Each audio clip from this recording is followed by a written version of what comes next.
All right. One of the first things that attracted me to your work was your bio. I know that there's a lot of advice on social media and entrepreneurship to like put a very clear bio that attracts people. In my case, I was attracted to that because I come from a field of traditional education. And I know that you had something along the lines of transitioning from being a teacher into being an online writer. I'm curious why you made that move into more of an entrepreneurial venture. Yeah. So first of all, thanks for having me. Really appreciate you reaching out and asking me to join your podcast. So yeah, I used to work as a school teacher here at a public school in Germany, and I basically just followed the classic path that society laid out for me. So I graduated from high school and then just went to university, studied to become a teacher, and then basically just returned back to school. And that's what I did throughout my entire 20s. And the thing is, I have never really questioned that decision. So I saw my friends do that. A lot of my, like, not my parents, but some people in my family were also teachers. And I thought, okay, if they do it and teaching is a nice job, you get a decent salary, let's just go for that, right? But around the time when I hit my 30s, I started to really question my decision because I was asking myself, what comes next? So, is there anything else that will, is there any other chance for me to climb the career ladder other than being just a teacher? And don't get me wrong, teaching is a very respectable job. But I always thought about, like, okay, I want, is that everything that's in for me, right? So, and then I ask myself, do I really want to work in that job for 35, almost 40 more years until I can retire with what is it, like 67 or so? And then it dawned on me that there is no way I will do the exact same job for 3 more decades. So I was always, really, I'm a very curious person, so I was always interested in learning new things. And yeah, about 2 to 3 years ago was when I decided, okay, there will come a time in my future where I will definitely quit teaching, and I will just now have to figure out what else I'm going to do in order to make some money. And what I ended up doing, especially right after the time I, quit my school teaching job, was I went all in on animation. And this is actually something that I still do up to this day. So I'm a freelance animator, and essentially what I do is I create animated explainer videos for companies, which means I, create these 60 to 90-second videos where I simply just explain their products or their services or just their business so that they can take these videos and put them on their website. And that's how I made my money during this transition time. I still do money that way today. But you brought up the thing with writing online, and that is also something that I started doing about 1 year, 1.5 years ago. Because one thing I love the animation stuff because it's like work that I can do on my own terms. I do not have a boss or anyone who tells me you should do this or you should do that. But the downside to freelancing is there are just so many hours in a day, right? And you can only animate so many videos per week or per day or per month or whatsoever. You're dependent on how many clients you get and so on and so forth. So I decided I want to get into a vehicle that gives me a bit more leverage. And then I fell in love with writing, or I actually accidentally, stumbled upon some tweets on LinkedIn, on Twitter, and I thought, oh, there are so many people who are writing online and they're making money from that. What can I do to learn this as well? So I started, getting into that topic, and as of today, I've been posting on Twitter or X for almost 13 months every single day. and now slowly building my writing business. So, yeah, in a nutshell, it was from teaching in the classroom setting to breaking free, but just freelancing slash animating, and now building an online writing business and building leverage. It's the last word you just said, leverage. When you use that word, a lot of people probably don't even know what it means. Maybe there was a point where you didn't know what it means either. Could you just explain for people what leverage is? 100%. Yeah. And I'm still kind of learning that because this such a for some people it's a complex construct, but once you kind of understand what it is in essence, you cannot really there you can't unsee it any longer. So leverage basically is if you have an unleveraged business, you put 1 unit in and you get 1 unit out. Meaning, I put 10 hours into creating one video, into creating a video, and get one video out. If I put in 20 hours creating animation videos, then I get 2 videos out, and so on and so forth. And the idea of leverage is that you have the same input, let's say 10 hours, or let's take 1 hour maybe, 1 hour of input, but you do not just get 1 unit out, you get 2 units out. At some points, you get 3 units out or 4 units out. And in a sense of writing online, it's the idea of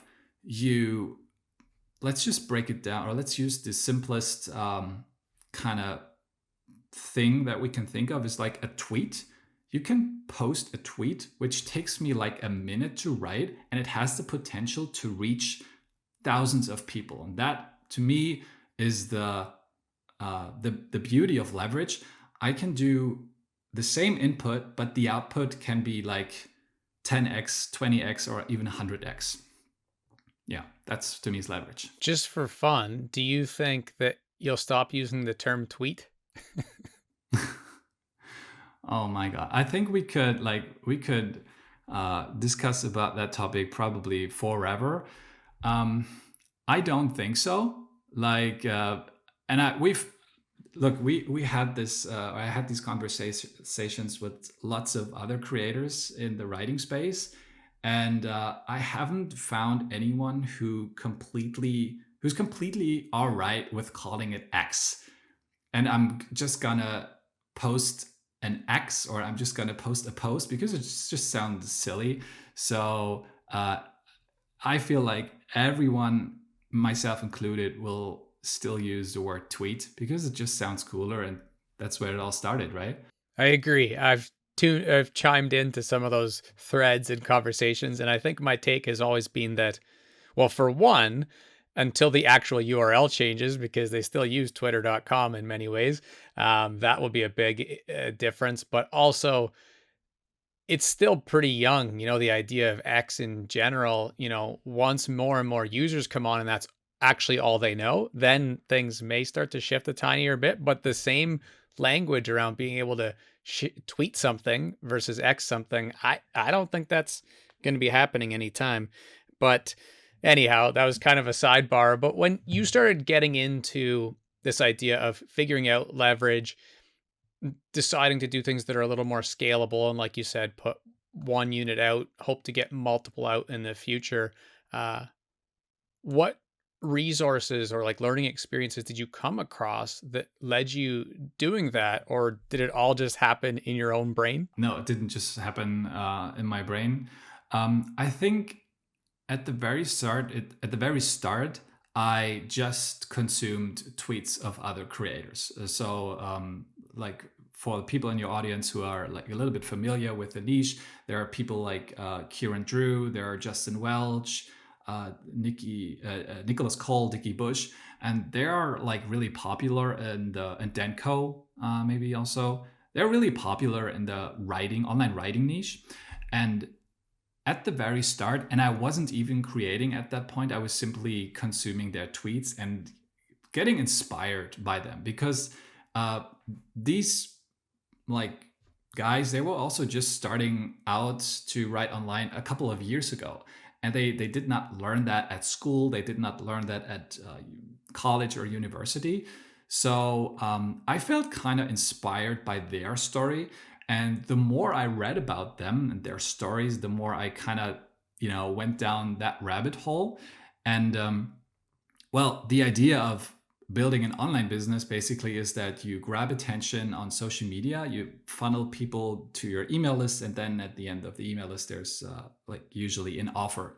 And that's what I did also. So I pretty much consumed all of these people's courses and masterminds and subscription services. So I kind of really went all in on educating myself on these topics.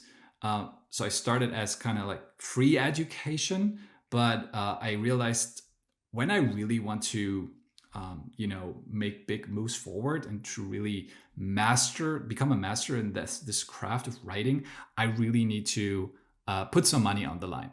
And I can tell you, whenever I like really paid for stuff, both courses, but also really, let's say, coaching calls with like people like Kieran Drew, for example, I really felt that the more money I spent on myself and on my self education, the better I got right afterwards. So that's basically how it went from just consuming free stuff to buying some low ticket courses up to, yeah, I'm paying lots of money to get coached by people I look up to. It's quite an interesting thing because right now in the world of online education, just to think of that term specifically, online education or online learning, there's this whole idea of like, is this public schools that are posting things online? Is this a school like Harvard or IDEO at Stanford that are creating lessons for anyone in the world just to be able to watch? Or are these people building niche solopreneurship kind of micro businesses and monetizing their audience? And all those three things kind of get blended into this term of online education. I think people like you and I who have the experience of going through that and actually paying for things know that there is a lot of value in it. You referenced Dan Coe. I know that he's someone that talks a lot about the idea that um, people underestimate how much value it can bring. And there's this sort of debate around the idea whether or not courses should be free, cost money, or be anywhere in between. And it's something that I struggle with as a creator as well.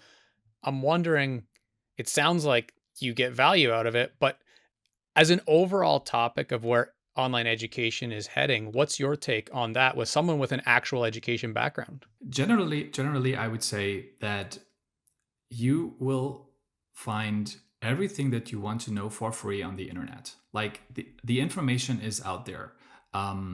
You can look up, you can just watch videos on YouTube, you can scroll Twitter forever, or just go to any popular websites and you will find all the information. Um, so, yes, I'm absolutely convinced that education should be free. However, when it comes to courses, to online courses that are paid, I believe their big advantage is the packaging. So let me give you an example about my story. So I wanted to, or I actually still do, want to master writing online. So I want to know everything that's connected to that big topic. Um, it would probably take me a lifetime to go and check out all the resources that are out there, the free ones.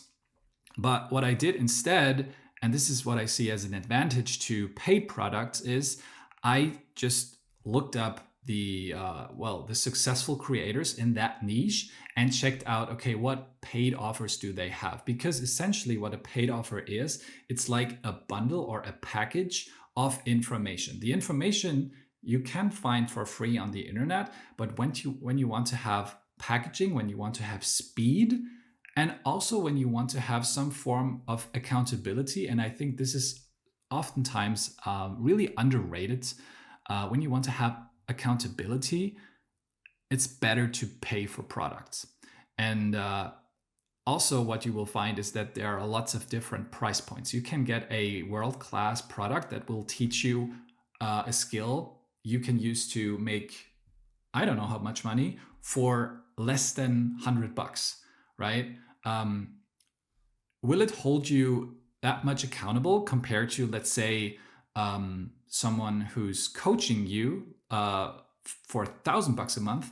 Probably not. But there are different price points when it comes to education online, and yeah. So essentially, I think anyone can start with educating themselves on the internet for free.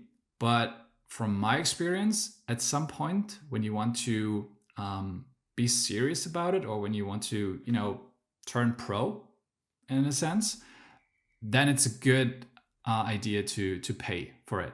I've always felt like there's some positive karma to like putting credits into the creator economy as well, because I know that they'll come back in some way, shape, or form. I just bought a membership for the month of July, and I told her straight up, like, I don't know how much I'll be able to be in there. I don't know that I'll learn a lot because I've taken a very similar course before from an expert, and this is her first time running one in this case. But I do want to support you. So I'm going to come purchase your course. And in that case, it was like the extreme version of wanting to be supportive. The interesting thing is, though, I will say the part that I have been pleasantly surprised to get out of it is a little bit of accountability. And that's because it's a membership that was launched to help people write their first book. Um, when the membership even started, I was already halfway done writing my book, and I had learned from quite a few experts, both for free and paid, over the last little while before starting to write my book. So it was really just a decision to want to be supportive of her work as a friend. And I've found myself maybe justifying purchases at times for similar reasons, because I'm like, well, even if I don't get anything out of this, at least I'm supporting the creator economy. And again, people who have never done this would probably think that that sounds like a crazy waste of money, but it also makes me think of a previous life of mine where I was a personal trainer, and people would come in on day one and spend, $5,000 to work with me. And I never for a second thought that that was too much money, because I knew with the accountability and the like very specific, customized plans that we were going to work through, that they were going to have life changing experiences over the next, 3 to 6 months. But I do find myself struggling a little bit with monetizing in the creator economy versus that personal training thing for some reason. And it's less about the overall belief that money can bring value and more about my inherent belief that education should be somewhat free.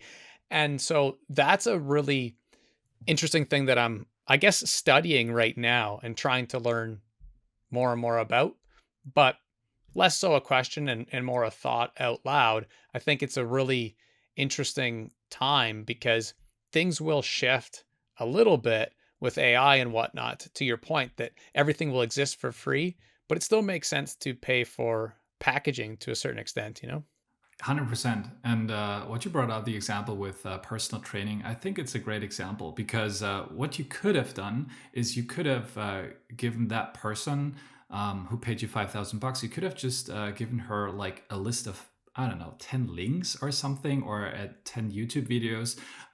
Yeah, even like 10 workouts that you have even done yourself and put on YouTube or whatever, and say, do that for 6 months every single day, buy these groceries and do that for whatever time, and you will get the result.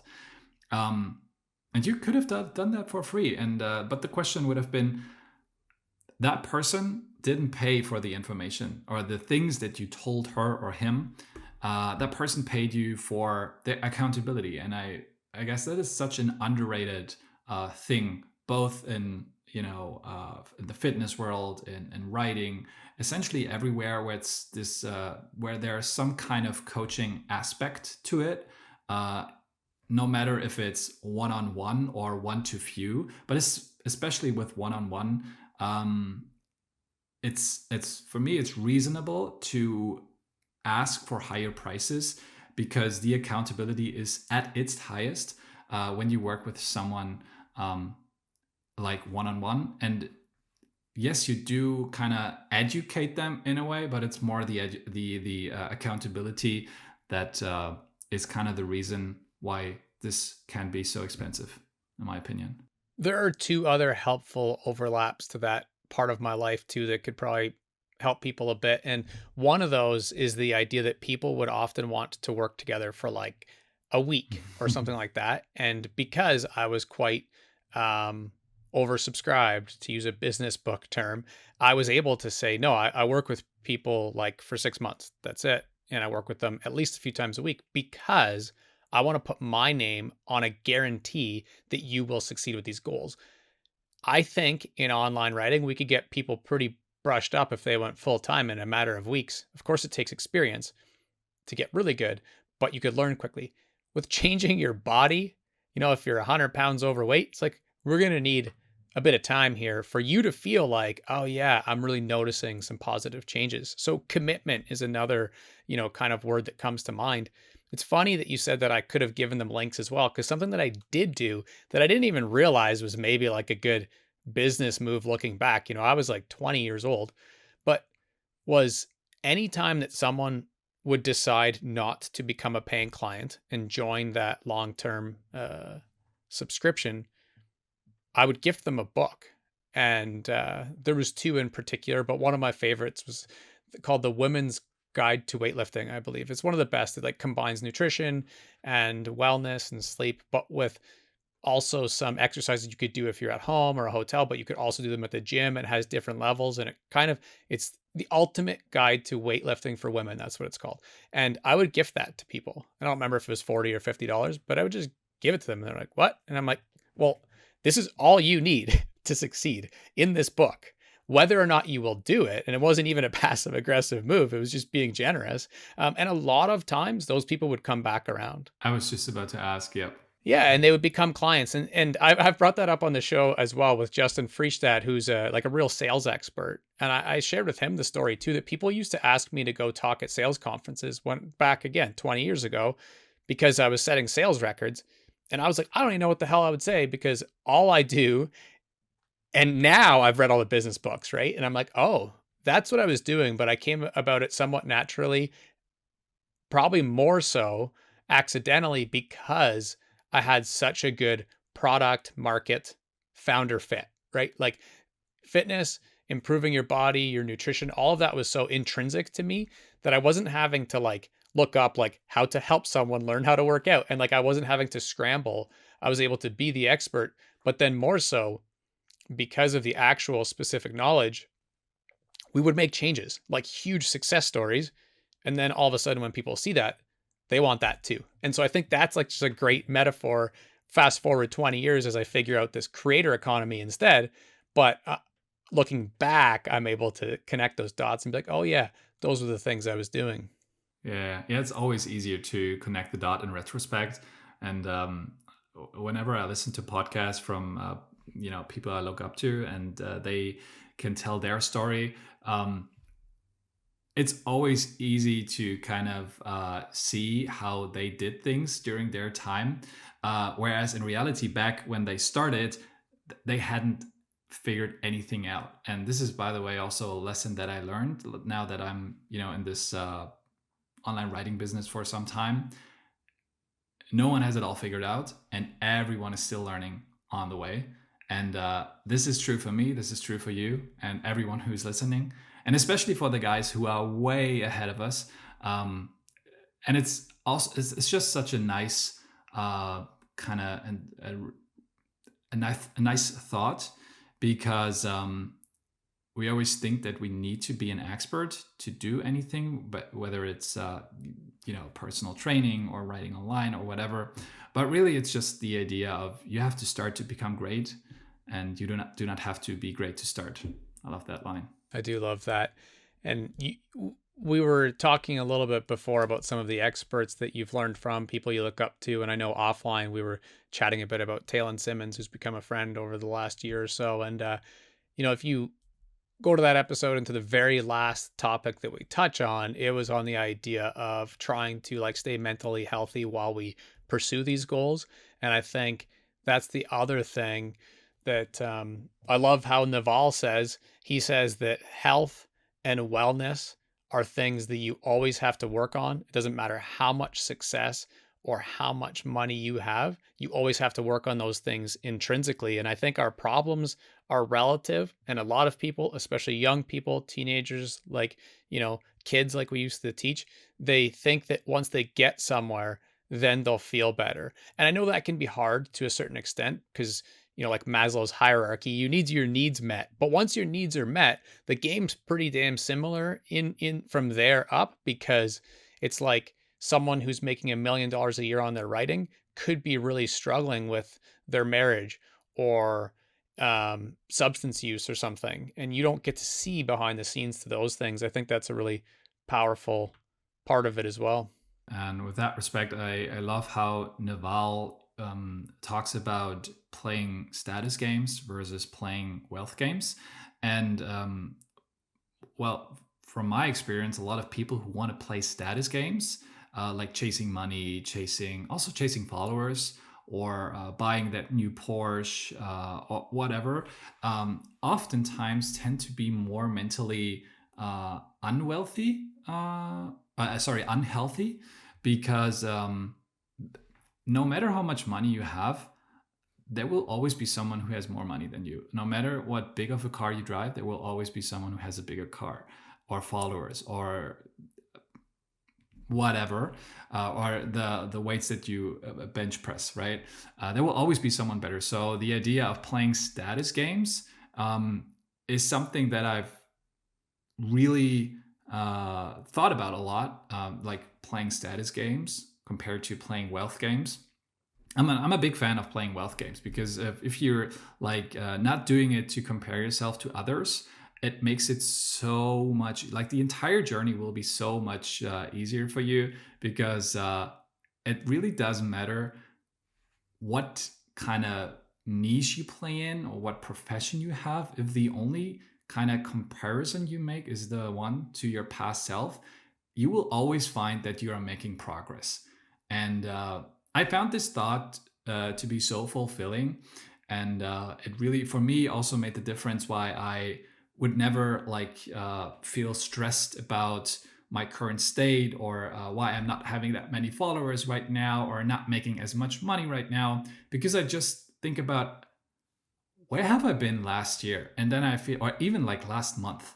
And then it dawns on me, all right, last year at that time, I have maybe had like 100 followers or something. And now I passed like thousands by far, and learned so much, and have so many great opportunities, like talking on this podcast and so on and so forth. So this is really how I think about it. Like, do not play status games, because they're the ultimate way to, uh, feeling stressed and mentally unhealthy. There's a strategy part to it as well, for the people who like to be at least somewhat competitive, not necessarily with others, but again, the UVU mentality.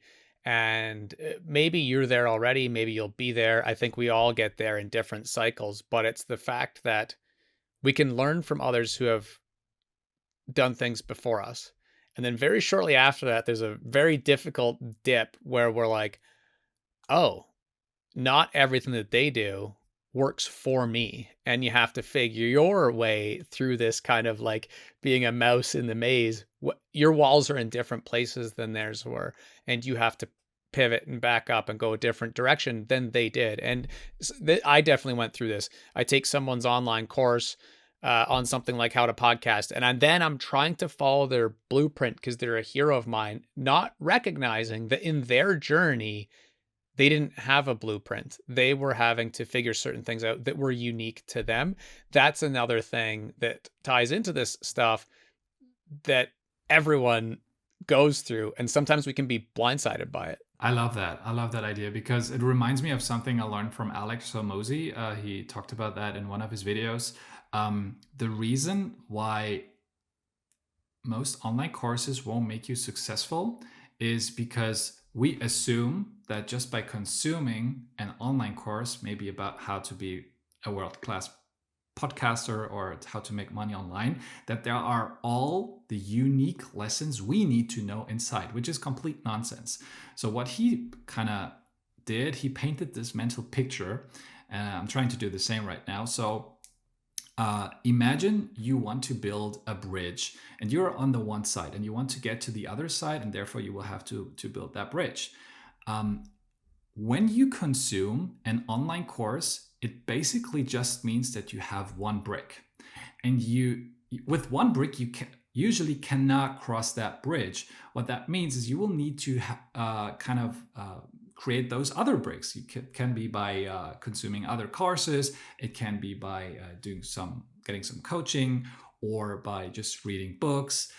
So basically, the idea of not relying on one single resource by one individual creator to kind of get all the answers is a really nice way of thinking of, okay, I want to build my bridge from where I am right now to where I want to go, and therefore I just need more than one single resource, because that resource, just as you said, was made by this other person who had a different kind of like circumstances and a different background, and also maybe different goals than mine. So yeah, it's nice to think about that. And I just wanted to had a quick question to you, because you said UVU framework. Could you just expand on that again? Because I found it interesting. Yeah, I wish my friend Kenny still had his business. I think he closed the actual business, but that's what it was. It was a U, a V, and a U. So that's why it rolled off the tongue so quickly. But it was a gym, a fitness center, and it was you versus you was what it stood for. And so the whole idea that at any moment when we're really comparing ourselves to others, I have a pretty good habit of not scrolling on social media. Yet, even still, I can have these like pangs of jealousy of like people who are further ahead of me on their journey, things like that. That at any moment we can return to that ability to like run your own race, so to speak. And another time that it comes up, you kind of referenced it, the idea that if you think back to your problems a year ago, or not necessarily problems, but you mentioned having 100 followers a year ago and now having 1,000, like that when we do go back in time, as long as we're comparing ourselves to ourselves, it's very, very, very rare that you haven't made progress. Like it's extremely rare. Of course, we have setbacks, we have failures, but ultimately, and that's the whole theme of the show, just keep learning, you're going to be moving forward. I The other way that I like to look at it, that I've had some success explaining to people, and usually I get to draw it as well, is like the stock market. Any stock, like you look at big ones, things that I've owned in the past, like Pinterest or Shopify or Amazon. Tesla is probably a good example. Could go down the list of the ones that have huge dips, but then they climb back. Huge dips, and then they climb back. And it's not necessarily fully translatable to creator economy or, becoming a musician or something, but I think it is when you just look at the picture of it, how there's ups and downs, but over time, you're consistently going up and to the right. 100%. Always, like, this is one of those first principles that I use whenever I encounter any kind of mental roadblock, limiting belief, or just anything that I struggle with. It's to zoom out. And you brought up the example with the stock market. It's a great example. If you kind of really zoom out and look at the S&P from like 1920 to 2020, it's like this huge increase in percentages. And like when we look at our personal lives, we cannot really put percentages on that. Like we had like a yield of, I don't know, 10% per year or anything. But it's really the same. Like I think this is also hopefully a very valuable tip for anyone listening, that whenever you kind of find yourself in a slug, or feel just not as if you were moving forward or making progress, it's always great to just zoom out. And then you will quickly find, not just zoom out by a week or by a month, but really like by a year, by 5 years or 10 years even. Depends on how old you are, obviously. But I found that anytime you will slowly start to realize, oh shoot, I have done a ton of progress, and where I am today is far from where I have been a few years back. Um, so yeah, that always gives me some form of relief when I, just zoom out and have a look at the bigger picture. Now, you brought up online courses, learning from some of those people ahead of you. Uh, of course, there's a lot of IP in there. Perhaps there are some sorts of secrets, etc. We can't summarize everyone's course and share anything and everything. Uh, Although, a little side note, there's a bit of a myth there. I think a lot of creators appreciate people sharing their work. And that's another funny thing that a lot of people think like, oh, there's this paywall there, there's this gate. So I'm not allowed to know like one thing that Ty Lopez says in that course on e-commerce. And like even he would laugh at that and be like, it doesn't matter. Like again, to your point, you're paying for the packaging, the accountability, the ability to go through it. So I don't think we're ruining anyone's life by sharing some secrets, especially if we put their affiliate link in the show notes. But you mentioned that you started kind of working up that ladder of investing in yourself, taking some courses from other people. Everyone's takeaways are probably unique. As an online writer or business leader in the creator economy, what are some of the big learnings that you had from those courses? Oh man, where should I start? Like, there are so many things I could think of right now. I guess one of the most important learnings I had was that writing online is so much different than writing at school. And when you want to get into online writing, you will have to unlearn a lot of the things that you learned at school at first. And to give you one example, like one big takeaway, or yeah, it's really like a takeaway, is to try and write like you were having a conversation with a friend, or write like you speak. So if I think back to my days when I was both a student and later on a teacher, I would have never said that to my students, and I would have never, like when I was a student, written in a way that as if I were talking to you right now. It's no jargon, all those filler words, start sentences with but or and, because teachers hate that because they want it to sound like super complex and jargony and all that stuff. But what almost, like not almost, what any online writer who's ahead of me has taught me was to really write like you talk. Um, Unless you swear, then I'm not a big fan of swear words, obviously. So you should try and avoid that. But other than that, that was one great takeaway. Another one I would say, and this is where also most people go wrong, in my opinion, is they share too little about themselves. Um, because especially with the rise of AI over the last 1.5 years now, I could like create a, I don't know, thread about the 10 best productivity tips in 5 seconds, like, or 10 seconds. And I could post it and nobody would pay attention because the market is so saturated with these generic advice, right? You see generic advice everywhere. And one of the big things that I've learned is that if you want to stand out online, you have to share something about yourself. You have to share some parts of your story. So that's the reason why every now and then I just talk about like my years as a teacher and what it's like now to write online. But I also talk about the things that I believe in. In the writing sphere, we call these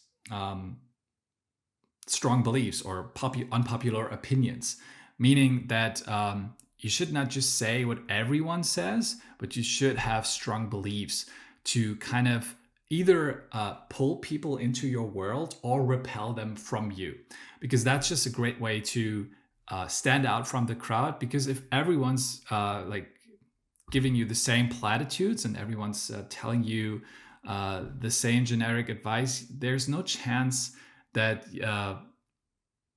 or if you did that, sorry, if you did that, there's no chance that you can actually stand out from anyone else. So I guess that's another great takeaway, to really bake in your personality in your writing and do not make it like generic.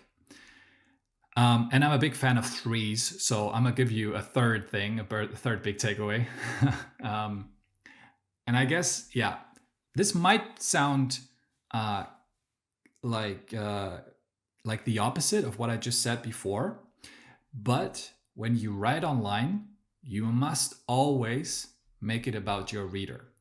And I said before that you should write about your own story and like your own personal views and stuff. And that's right. But in every piece of content that you write, either doesn't matter if it's short form or long form or like newsletters or whatever, at some point you will have to bring it back to the reader. And the guiding question is what's in for me. Like your reader will always ask him or herself, what's in for me when I read your email or your short form post, or even when I watch your videos, or even when I listen to your podcast. They will always ask themselves, what's in for me? And your job as a writer, and I assume this also applies to podcasting and video, is to bring it back to them and really, it's a buzzword, but to provide value to the other person. And when it comes to, for example, when it comes to telling your personal story, a nice way of doing that is always to end your story with a lesson for the reader. Hey, I was there, now I am here. By the way, here are the lessons I can share with you. I hope they will help you too. They have helped me. I will hope they will help you too. And voila, you have kind of told something about yourself, but made it about the reader. So yeah, I guess these are my big three takeaways. I'd hate to ask you to go to 4 if 3 is one of your favorite numbers and you like doing things in trios. That should be part of a brand or a company you build someday. Or maybe it already is, but no, that's really helpful stuff. I think those types of like wise nuggets are things that people can just take away and apply to their own work. The other thing that is tough online for people listening to this, even you already would have some cursive knowledge as an online writer. Like, yes, you look up to like a Kieran Drew or Dan Coe, but even already you would be advanced to someone who's sitting there a few years ago. Like you were uh, listening to this episode for the first time, we would already be getting to the point where it's like, could be maybe starting to get a little bit complicated. I think the thing that people listening as well start to do is think like, oh, maybe I'll go take one of those online courses. So you quickly name drop some of them before.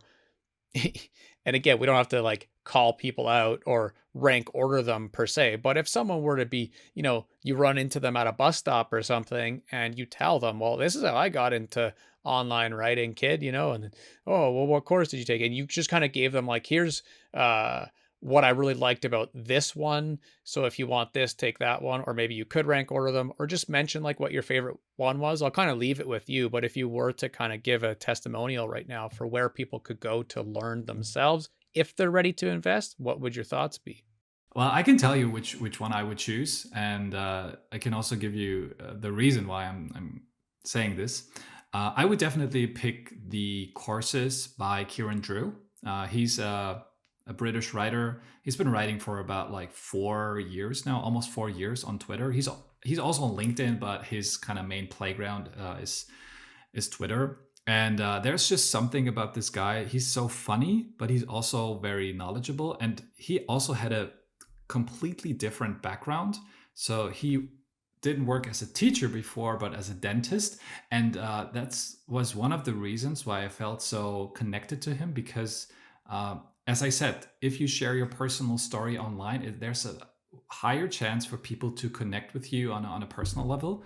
And I kind of dove into his world about a year ago and just started consuming his free content, just like I told you before. I started reading, his long form posts and short form posts on Twitter. Then I began reading his emails. Then I bought his first course. Then I also had coaching calls with him. And so for people who want to kind of get into writing online, there are lots of courses out there, but I feel like his course, and it's called High Impact Writing, is one of the best resources that you will find. And I'm not just saying that because, and this is the side story I wanted to just tease real quick. I'm not just saying that because I have now started actually to work with him, which is really cool. But it's also because there are few really good writing products out there. I could name a few more, but I feel like when it comes to just the skill of writing, I don't know any other product that is as both information dense but also high quality produced like his course. That's definitely the reputation it has. I've taken that course, so I agree as well. I Oh, would give it a thumbs up and a testimonial for sure. And I actually don't think I had taken any of the others that you mentioned, so that was quite serendipitous that that's the one that you did um, funny. choose. Yeah. And so you mentioned that when you were in school that you wouldn't have necessarily taught writing that way. It made me think of writing I was doing minutes before we logged on to this because, like I said, I've been working on my book, and I wrote, whenever I hear the Logic's Black Spider-Man, I think how wonderful a world this would be if we could just be who we want to be. And I had want there first, WANT, who we want to be. Mm. And I was like, this just doesn't roll off the tongue. And I just backed it up and put WANNA. And my editor, I was picturing my editor in my head being like, this might be a funny conversation, but this one's not leaving. Dude, back in school when I had to check the exams of my students, I had many of them use slang. And there's this one word that it's so popular in like spoken language. It's this the kind of combination of the two words kind of. So it's not kind of the same, but it's kinda with an A at the end, right? So it's slang. And my students actually used to use that in their academic texts. And I read that and I felt like I would definitely say it the same way like you, but it's just not the way it's supposed to, look like. So I have to kind of underline this and mark it as a mistake, which is stupid, like looking back. But that's just if you have to operate in a system where it says, hey, by our definition, this is a mistake, which will lead to a minus point or whatever. You have to work that way. But yeah, it's funny how different those two worlds are. Very different. And that's why I'm excited about this book, because it's a longer story as to why I started working on it and this topic in particular, but it mostly relates back to my journey in figuring out online writing while still being in school Oh, as an educator. And that's an interesting piece too, because I would have these moments on the daily, right? Like I could be reading an email newsletter from Dan Coe in the morning, go to a school and be helping this kid with their paper. And I'm like, this is going to be so hard to explain. You're going to want to submit it to your professor like this, but if you're wanting to write this for the real world, do it like this. And they're like, what the hell are you talking about? But some of them could wrap their minds around it. And the way I did that was we would split things up. So they would have like a pile of work for submitting to their professors or teachers. And then I would also have them writing on Medium and practicing like writing on the website Medium so that they could kind of play in those two worlds, and they're just so different. Like you're not having a 5-paragraph essay with, those very prescriptive sentences and frameworks and outlines that the teacher and in fairness, the teacher doesn't know any better either. So they're just marking it based on, their own experience and their own bubble. But then explaining to them like, I would put a line break here. And they're like, it's only one sentence. And I'm like, yeah, I know, but it's somewhat of a full thought enough that you want someone to breathe before they go to the next line. And like explaining it a lot more like poetry. And it certainly wasn't easy, but trying to figure out how to explain that to them actually, like, go figure, teaching helps our own learning, really helped me get even better as a writer. And so that's when I started working on this book. I realized I, probably I should maybe count them for fun. I don't know, hundreds and hundreds of books behind me on the shelves. And I'm a pretty avid reader. And when I was doing some research for this book, I was realizing that youth want to read right now, even though there's YouTube and there's TikTok and there's all these different options out there. They do enjoy picking up a physical book, but they'll pick up a book from like Glennon Doyle's like Untamed, or even The Subtle Art of Not Giving a Fuck from Mark Manson. Fun story of mine. I got to sit and ask that guy about book marketing for like 10 minutes, just the two of us, which was that was a pretty cool moment. But even that book is somewhat traditional enough that they get bored by it. And so and it's also a little bit disconnected, right? Like the topics and that kind of stuff. So what I'm trying to do is basically that self-help, that personal development genre that, a byproduct maybe that adults appreciate it too, but really, it can be for teens and it'll flow a little more. And the funny thing is, and actually large part why I took a course like Kieran Drew's is the style of writing doesn't show up much in traditional books right now. That's right. That's right. As you were talking about that, it reminded me of the formatting, which is essentially what you were touching upon, the formatting between school writing and like modern writing, whether it's online or for you when you write your book. And I still remember from my teacher days that students would hand in, and they would see this as completely normal. They would hand in a full written piece, like a page fully written without any line breaks, like a wall. I always called it like a wall of text. And you just stare at that page and you can really feel that no part of your body wants to read that right now, because it's just like, it just doesn't look good. And that's what I like so much about writing online. The formatting is so entirely different than the way we were taught at school. And just as you said, like like most books actually look like. And it can really make a huge difference to how we perceive the ideas in the text, just how they look like. It sounds kind of crazy in a way, but I definitely made that experience that if a text is arranged well and formatted it well, it just looks more pleasing to the eye, and it's more enjoyable to read. But before you talk so much about your own book that you're writing right now. I'm super curious. Is it like a self-help book for for teenagers or for young adults? Would you, or is it still a secret that you can't talk about? I'm a big believer of building in public. I think there would be very few secrets that I would ever keep unless I had like a really good book title or something. Maybe I would keep that, but I could still share the subtitle. Um, so the short answer is it would fall into that self-help personal development category. And yes, if I picked a genre to like create my own category for it, it would be self-help for teens. About 12 years ago, I really wanted to do this, and I created a nonprofit with a fellow teacher friend of mine, and she and I had our students create like their own stories. So it was like the books Chicken Soup for the Soul. It's a huge brand where people submit their own writing. It gets compiled in books, and there's like, I don't know, 1,000 of them now.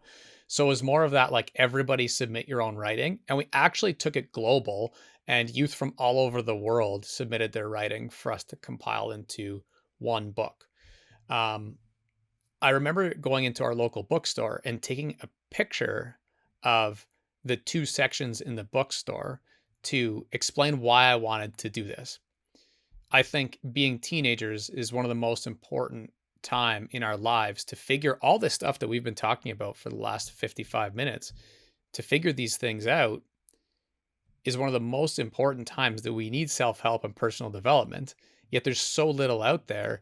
The section for personal development and self-help at the bookstore I was at is like 3 aisles long, like 20 feet wide and 10 feet high.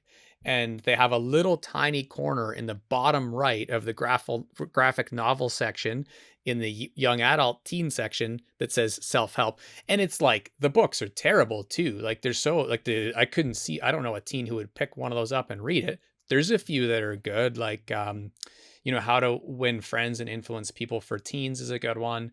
A Teen's Guide to Total World Domination is a good one. Brainstorm by Dan Siegel is boring because it's written by a doctor, but it's not bad. Anyways, to answer the question, like, yes, teen self help. But one thing that I learned about niche or niche that has been really helpful to me is that we can create an ideal reader, an ideal listener, and an ideal viewer on YouTube. We can hold them in our minds. We can write the demographics, the psychographics, the identity of who that person is. We can picture them when we're writing, but then we don't have to put on the cover, just keep learning book for teens. Like that's not going to exist. So I'm thinking of them when I'm writing it.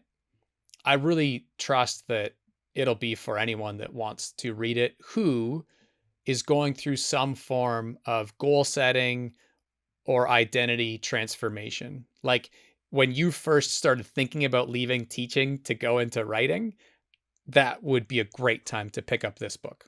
I get that, and it's funny that you picked this niche or this category of self help and personal development, because when I think back, like really 4 years ago, that's when my kind of self or personal development journey actually started, and it was long before I decided that I want to quit teaching.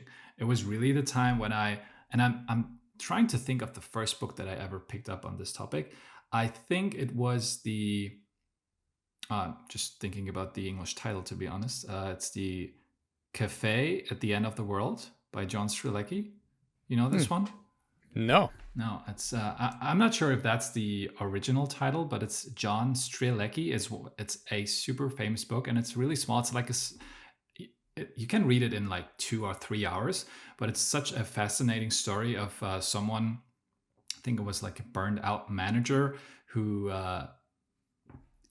meets someone like a guide in this cafe at the end of the world, and this guide actually asks him questions like, hey, well, where do you actually want to go in life, and what's holding you back from it? And they're having this conversation. It's such a nice, lovely little book, and I read this for the first time, and I really remember the time when I finished that, and I was still like 2 3 years into my teacher journey. It was this moment when it kind of started to, am I really doing the thing that I want to be doing like forever? Is that maybe now my moment of things are about to change? And like looking back now in retrospect, yes, it was when it slowly started changing. And that's coming back to self-help books.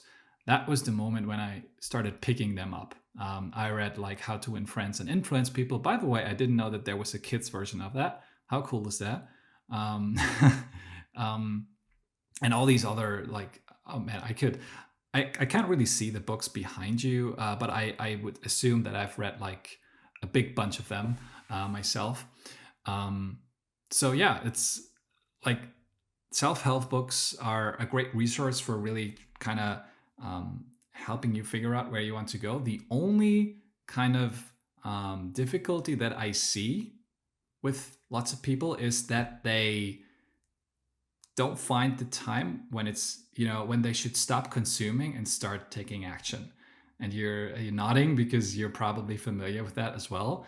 And I kind of fell into that trap. At some point I was asking myself, okay, that was really inspiring what I just read, and that person, that author, actually gave me lots of action steps which I could execute now right away.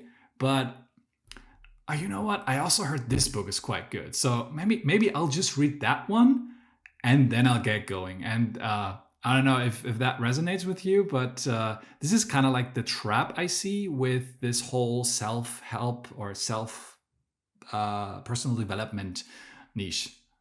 Oh, what's your take on that?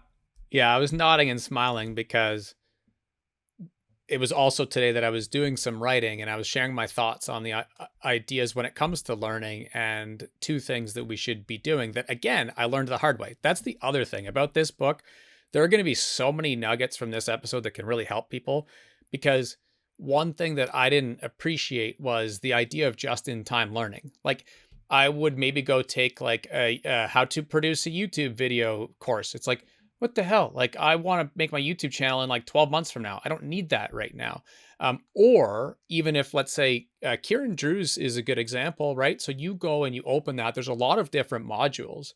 Well, module 7 and 8 maybe don't apply to you in that blueprint that you're working on right now. So you probably shouldn't just consume the entire course when halfway through module 1, you've got some enough ideas to go take action. And when I was smiling, it was because I was writing about that, but I was also talking about books and how you should either read a book for one of two reasons and not both. And one is entertainment. So you want to read Harry Potter, maybe even a self-help book like The Cafe by the End of the World that you mentioned. Maybe you want to read that from beginning to end. For me, it was The Alchemist. That was my version of that, it sounds like. And so you want to read that because it's entertaining. But if you're reading it for knowledge, like you mentioned Alex Hormozy earlier. Let's say you're getting into the creator economy, you're starting to build a business, and you decide you want to create an offer.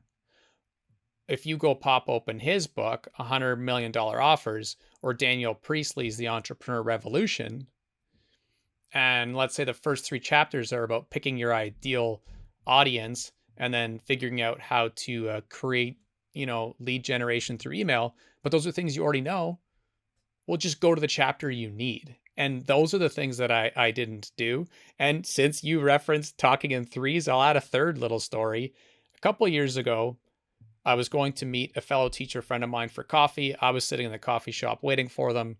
When they arrived, the first thing they said, because they know I'm a reader and so are they said, what good books are you reading right now? And I said, I had to quit. And it was like a smoker or a drinker explaining that I'm like in recovery because I have all these things I want to do. I have way too many things I want to make now, and I have the information. I just have to go do it. And so I had to create some constraints to allow me to start taking the action steps.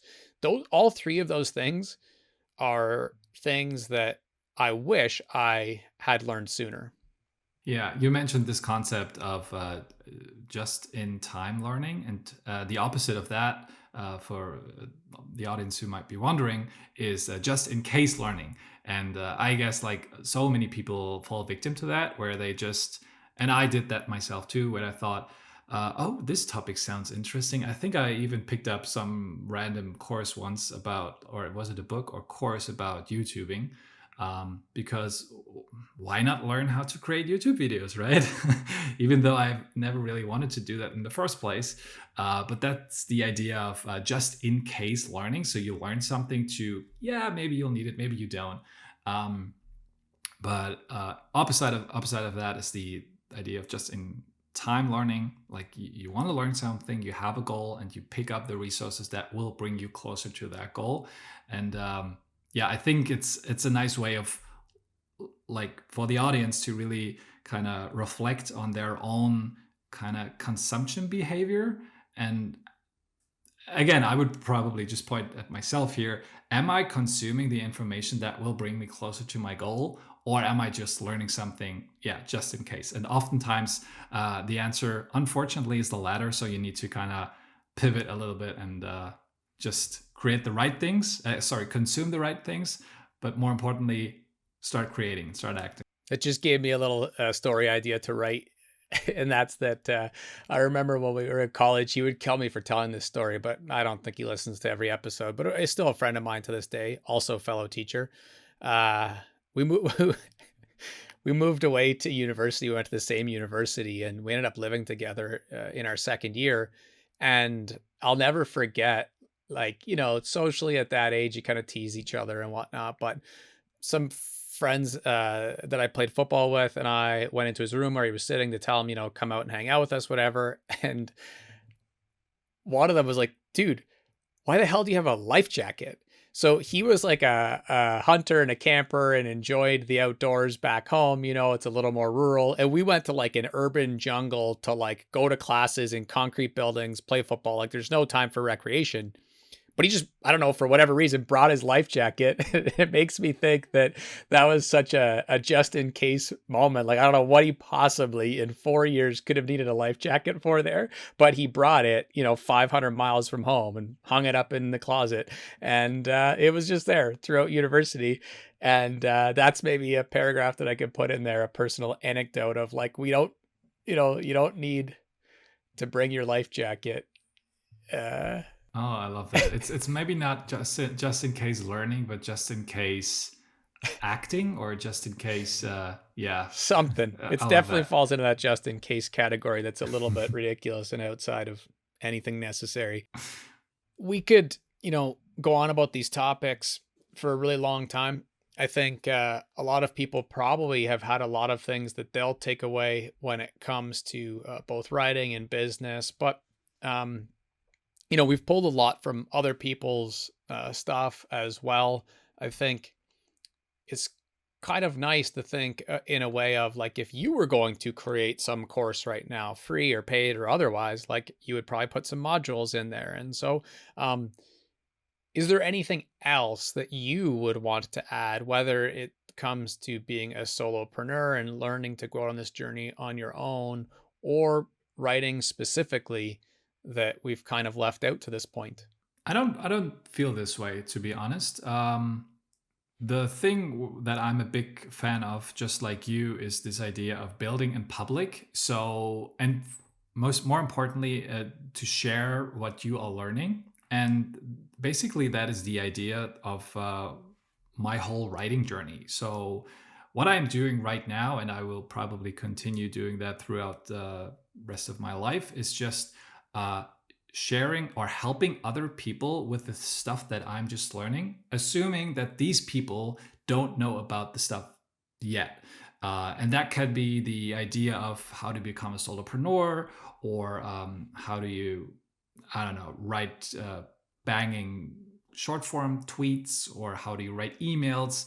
Um, so in terms of modules, I wouldn't say that there is one specific topic that we haven't touched upon yet, because I feel like we've talked about a lot of stuff that I find curious, but I assume you do too. Um, but yeah, other than that, it's really just the idea of sharing what I learn with all the people that decided to follow me, and hopefully kind of make an impact in their lives, so that yeah, everyone can be successful. I think that touches on your own kind of dreams and goals. And like, do you know sort of next steps for you in terms of accomplishing that?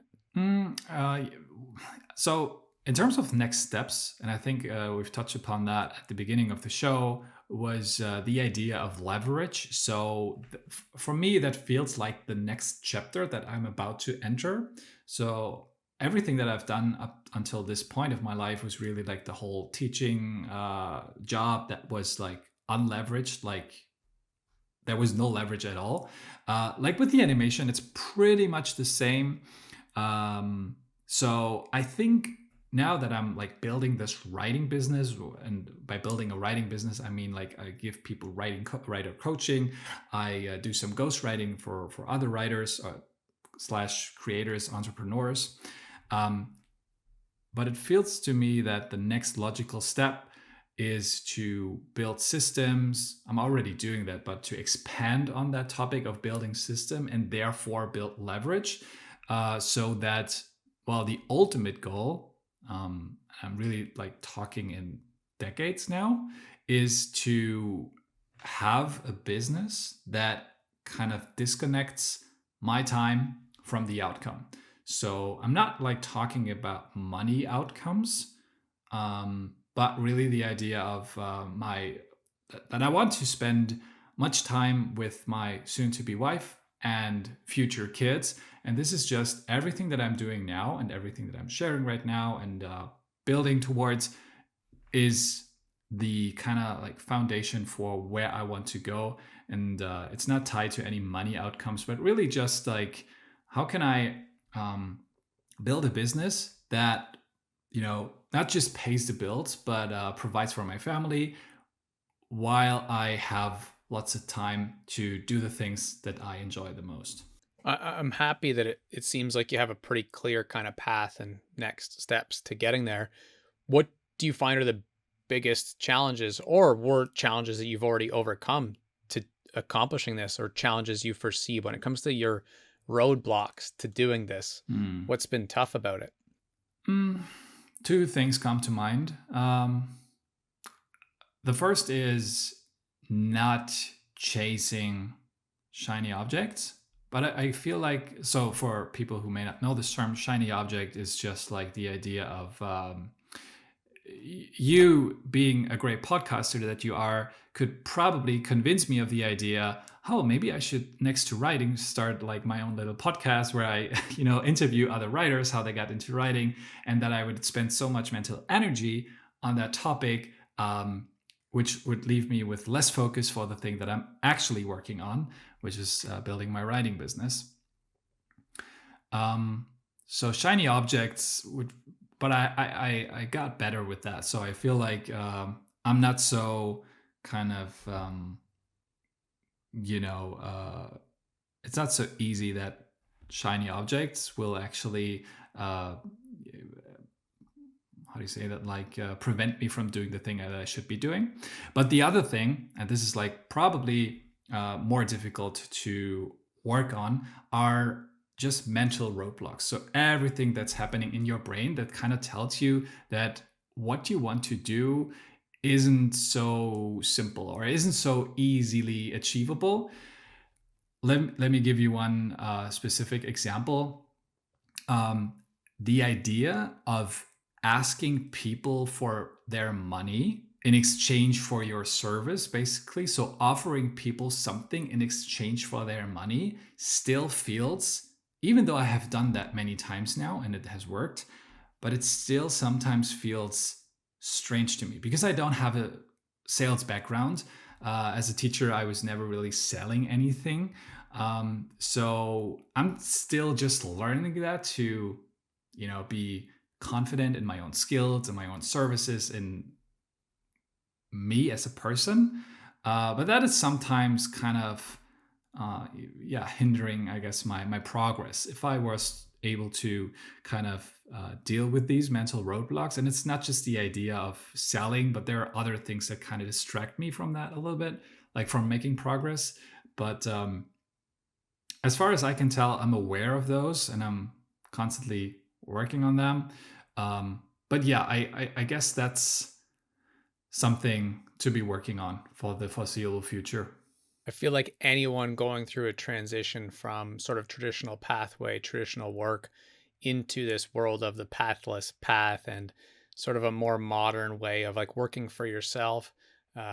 We've brought Naval up earlier on the episode, and I know that one of the things he says is that the internet allows for like 7, 8 billion different monopolies, and that in the future, because of robots and AI, we can all work for ourselves and then have robots working underneath us, and it'll be very few companies that have to worry about top down human resources. And all that's to say that we can each do our own thing, but it's a lot easier said than done. And I think that's what's so powerful about the work that you are doing, because it will inspire others. It will give others a little bit of the hints and the breadcrumbs to follow on this journey. Not necessarily a full blueprint, because everyone needs to figure it out for themselves, but it'll definitely be something that'll make a huge impact.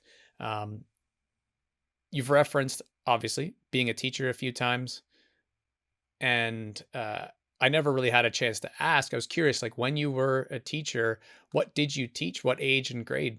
Oh yeah, sure. So I so the school system in Germany works a little bit differently than it does in I know for a fact that it works differently than it does in the US or in Canada or in the UK. So when you decide to become a teacher, you basically pick two subjects. Um, sorry, I have to add, when you want to become a high school teacher or a secondary school. We don't call it secondary school or high school here, but if I gave you the German name, nobody would, uh, could kind of make anything out of that. But essentially, I taught students from 7th grade to 12th grade. So what's that, like 13 years old up to 18? And I taught English, so that was my main subject, and the second subject was PE, so physical education. And the reason why I picked these two subjects was because I was always into like fitness and just sports, all kinds of sports. I did soccer or football. I did volleyball. I did basketball. All of that. So that's the reason why I picked PE. And English was like my native language is German, but I was always fascinated by the language. I love speaking the language, and I just thought, yeah, why not just stick to your strengths? So that's what I did. So pick these two subjects, then study for what was it, like 5 or 6 years, and then I was kind of able to finally get to school and taught these two subjects for 25 lessons per week, and then did that for a couple of years and realized, oh shoot, I cannot imagine doing that for the rest of my life. And there we are where we started. I think you should really, if you don't already, lean into that transition from like the language part of the transition. I think the work transition's valuable too, but I'm sure a lot of people would be inspired by the fact that you show up and write in English as well. For maybe there's a massive part of the globe who would be inspired by your story that way. I really hope so. I really hope so. And let me tell you just a quick story on that note, because about a little bit more than a year ago, I thought about starting to write online. And in fact, I did. I started writing on LinkedIn. I told you earlier that I do most of my writing on Twitter or X. But there was a time, I think it was in like April of 2023, so more than a year ago, where I actually started writing on LinkedIn, but in German. So I took all the lessons that I learned from Kieran Drew and Justin Welch and Dickie Bush and so on and so forth. And I applied these lessons that I read and learned in English and thought, okay, I'm going to apply that to my native language, which is German, and just write about self-development topics. And I wasn't into writing that much at that time, but I just realized it's not for me. The one reason was I don't like, it may sound strange, right? But I like the English language better than my native language in terms of the how it sounds. It just sounds better and flows better when you talk it, when you kind of speak it. But coming back to the story, I quickly decided, no, that's not what I want to do. I don't want to write in German on LinkedIn. And then it took me like a few more months of thinking about, okay, do I really want to write in a language that is not my native language? And I can tell you that I had so many self-doubts and limiting beliefs that I thought, just because this is not my native language, or just because this is not my native language, I am not allowed to write in that language. And you can tell by the fact that I'm just stumbling now, it's just so stupid to think like that. But it was really a limiting belief to me. Today, more than a year later, that I have posted something every single day, I cannot understand what I thought back then and why I thought like that back then. So if there's anyone out there listening who may not have English as their first language, I can tell you now from experience that I have met countless other writers whose native language also isn't English, and they decided to step into the game and they're crushing it. I wouldn't necessarily say that I'm crushing it, but I'm quite successful now, and it just took this little decision, which I kind of bloated up, which is stupid looking back. But yeah, if there's anyone out there, I hope you find this little story encouraging.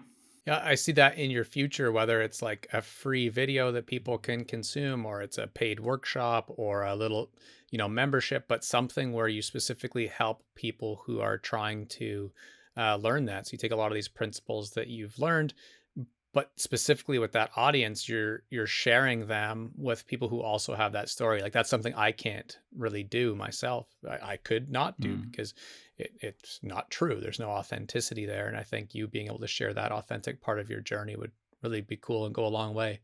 I do have one last thing before we kind of do the mic drop moment, a few rapid fire questions and wrap. And that's just when you were making that transition, I know how these loops open in people's minds when they listen to these episodes now. And people feel stuck, they are still getting in the car, making the commute, getting on the bus, going.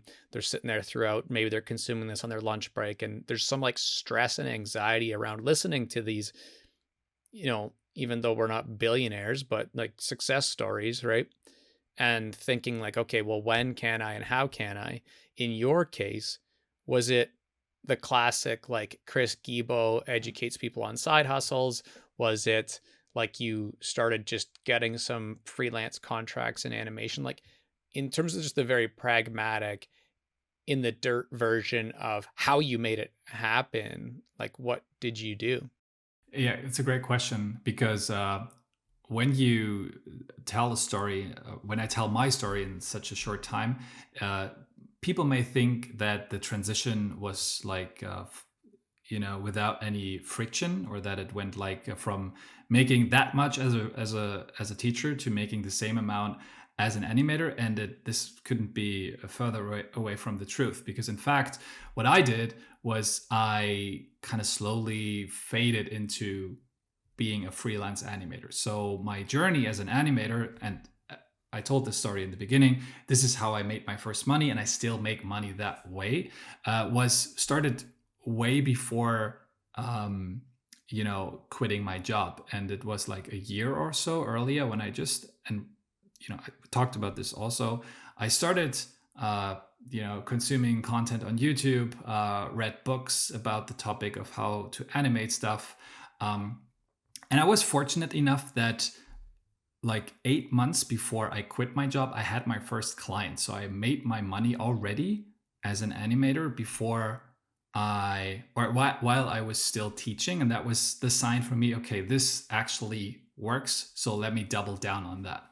And, but also, what's also true is that I build, and I would definitely recommend this to anyone who thinks about transitioning from a quote unquote safe 9 to 5 job into a quote unquote unsafe entrepreneurial journey, is to have some sort of a financial runway. I know might be harder for some people, but I had like, I think it was at least 12 months, but I think it was even 24 months of my expenses saved up when I decided to quit. So I thought, even if I don't get any other client for 2 years, I could still keep the light on. And that has given me so much relief during that time of transitioning. Because in fact, in the first month was August 2022, where I was not, which was the first month of not being a teacher, I didn't get a single client. Then in September, I had one. And back then my prices were super low. So it was like, okay. But, and then October was another month without a client. So the transition was kind of bumpy, but the fact that I had this financial runway built before was such a great relief. So for anyone listening who thinks about the same, I can only recommend to have some form of runway build. That will make it so much easier to go about that. Boom. Boom. Mic drop moment. I always like to ask a few rapid fire theme questions. I'm so excited to like at episode 1,000 tie these all together in some cool video or something because everyone's answered the same ones. Before I do, on all these topics or otherwise, is there anything else that you'd want to share that like you feel like we'd be leaving out if we logged off right now, or do you feel your thoughts are kind of complete?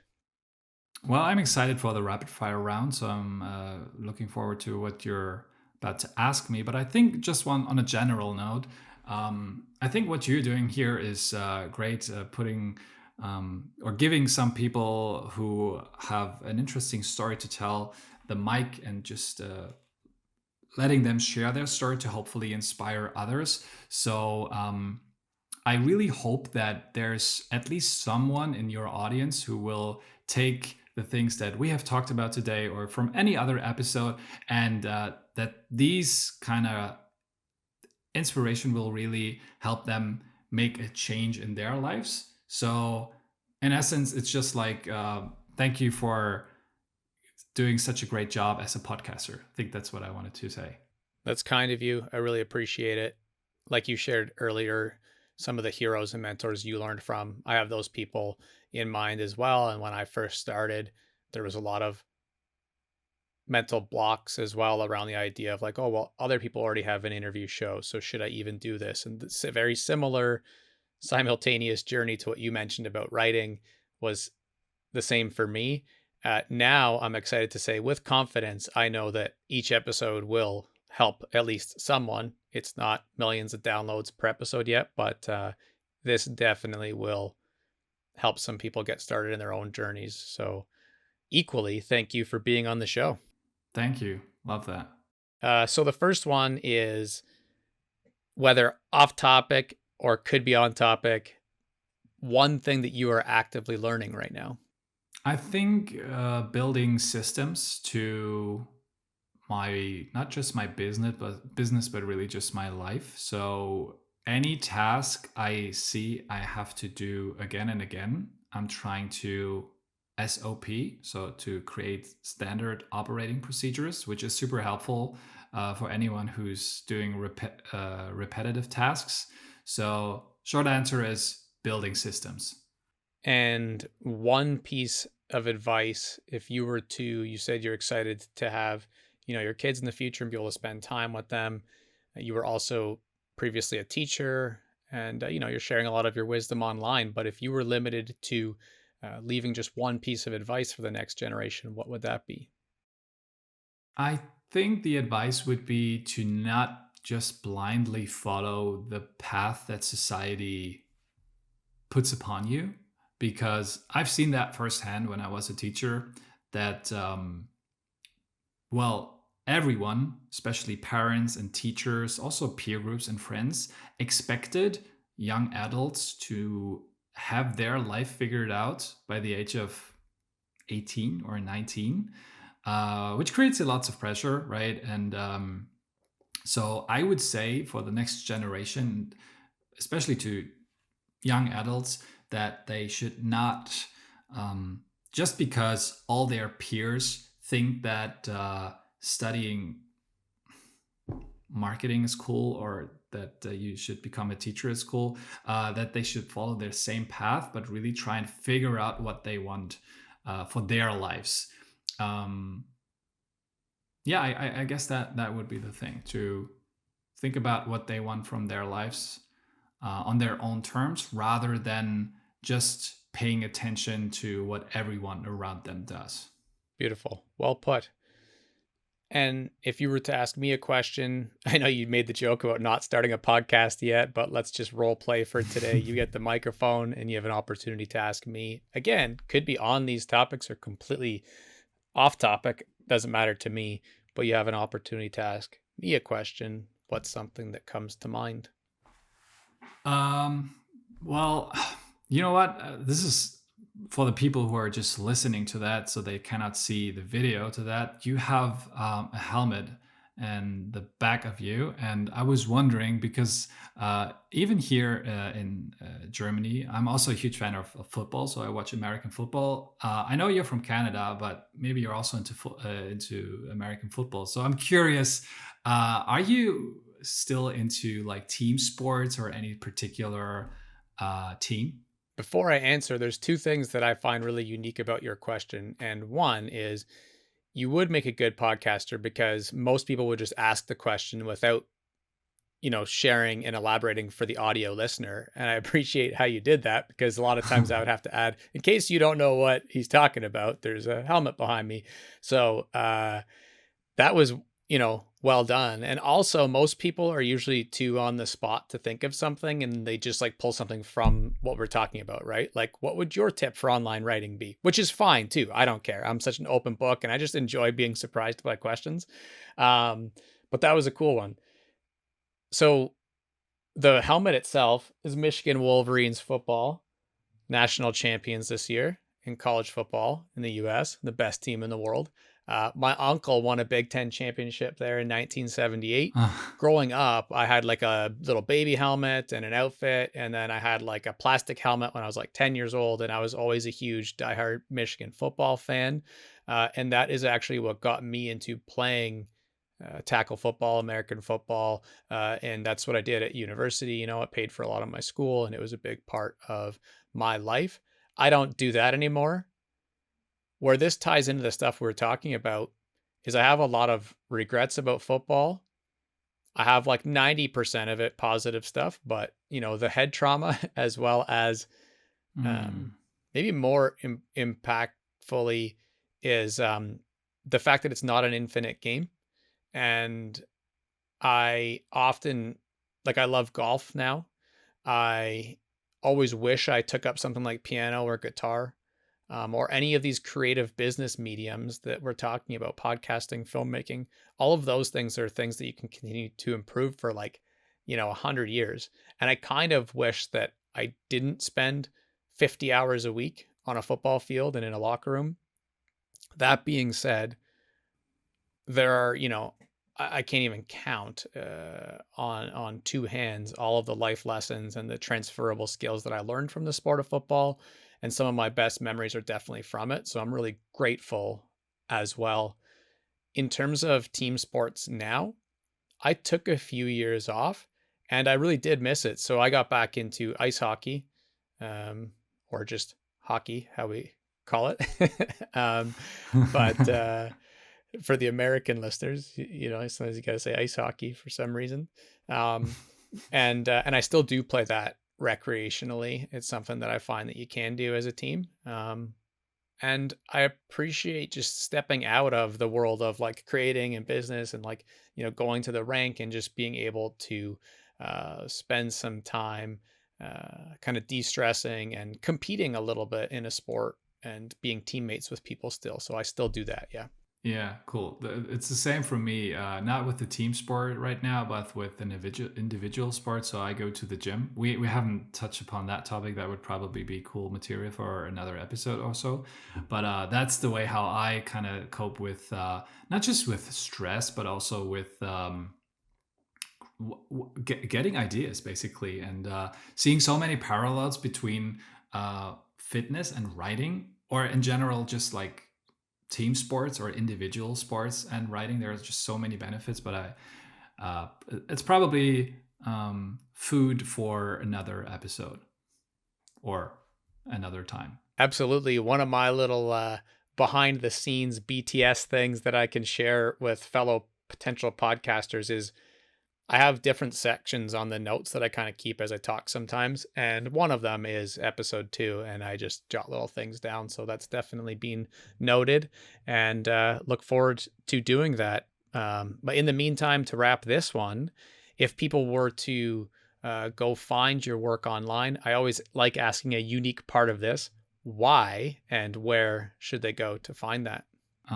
Why? Because I'm a huge fan of building in public and sharing what you learn. So I do that every single day on my Twitter account, which is at Dave Pakos, at Dave Pakos.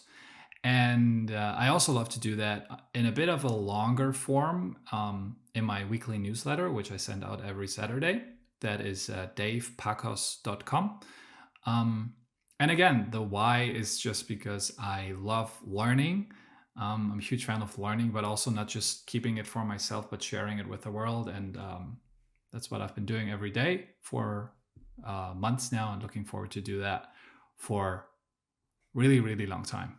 You mentioned the cafe by the end of the world earlier, and it made me think of the hero's journey and the guide and kind of like a storytelling thing. We can keep that for episode 2 as well in terms of elaborating. But uh, I feel like you're already doing a good job of becoming the guide for other people and sharing some of that stuff. So I definitely hope and expect that some people will check it out.